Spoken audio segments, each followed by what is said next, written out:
grassroots economy to bring in medical tyranny, to bring in forced population, to maintain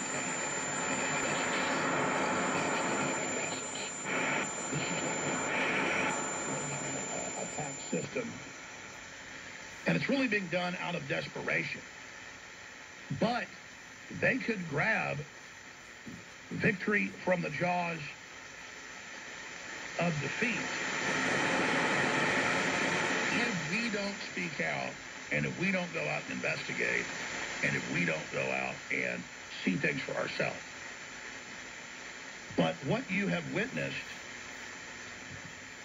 unfolding with citizens going out and showing the scams and showing that no testing sites and that the hospitals aren't full, they're having to show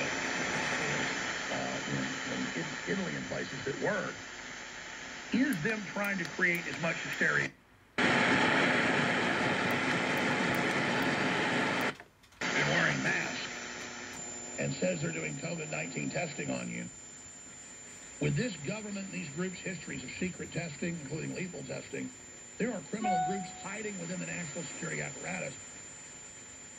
They use that national security grid. They use that system to be able to carry things out by having the secrecy. And it's under those rocks that these evil things hide. And so the answer is, don't put your faith in Alex Jones. Don't put your faith in Donald Trump. Put your faith in God, in all of us working together to have an open, free society where you go out. And when you see something, you videotape it.